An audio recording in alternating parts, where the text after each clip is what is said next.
उद्योगपतियों का भरोसा जीतने के लिए मोदी सरकार ने कई अहम कदम उठाए। आइए आपको बताते हैं कि किन किन तरीकों से इंडस्ट्री में विश्वास पैदा करने की कोशिश हो रही है।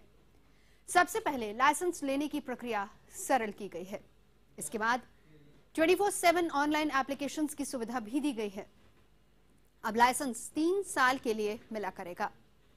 राज्य को सेल्फ सर्टिफिकेशन स्कीम शुरू करने का निर्देश दिया गया है। इसके अलावा तमाम मंत्रालय और विभाग ई-बिज पोर्टल से जुड़ेंगे। साथ ही साथ पर्यावरण मंजूरी की प्रक्रिया ऑनलाइन होगी।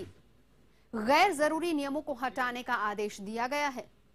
ज्यादा से ज्यादा काम ऑनलाइन करने पर जोर दिया जा रहा है।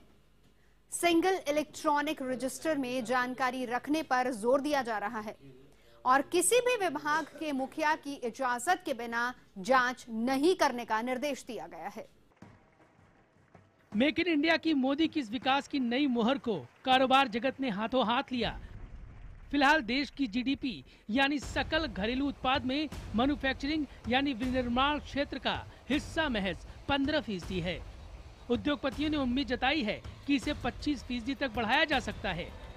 रिलायंस इंडस्ट्रीज के चेयरमैन मुकेश अंबानी ने कहा कि प्रधानमंत्री की खूबी है, वो न सिर्फ सपने देखते हैं बल्कि उन्हें पूरा करने में विश्वास भी रखते हैं।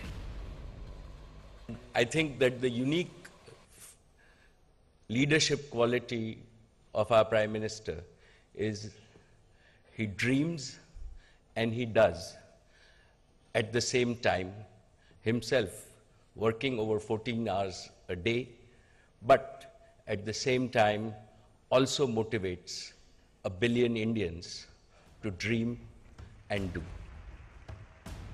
वहीं टाटा इंडस्ट्रीज के चेयरमैन साइरस मिस्त्री और आईसीआईसीआई बैंक की कर्ताधर्ता चंद्रा कोचर ने भी मोदी के ग्रोथ इंजन पर भरोसा जताया।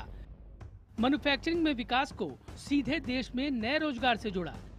साफ था मेक इन इंडिया के नारे ने जैसे कारपोरेट जगत को नई संजीवनी दी है।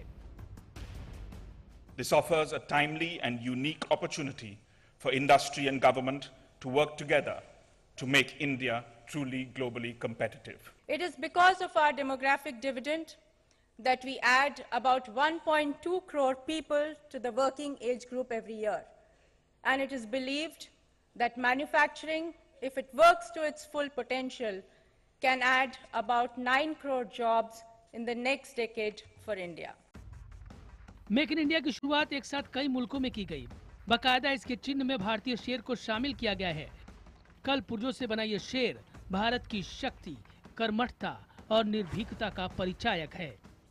पहले नवरात्र पर प्रधानमंत्री ने मेक इन इंडिया अभियान की शुरुआत की है और इसका लोगो बनाया गया है शेर को, जो मां भगवती का वाहक भी है। अब सबकी निगाहें इस ओर है कि भारत सरकार के शेर पर बैठकर कितनी बड़ी संख्या में निवेशक देश में आते हैं और कितना रोजगार सृजन होता है। कैमरामैन जयपाल के साथ विक्रांत यादव, दिल्ली, IVM 7।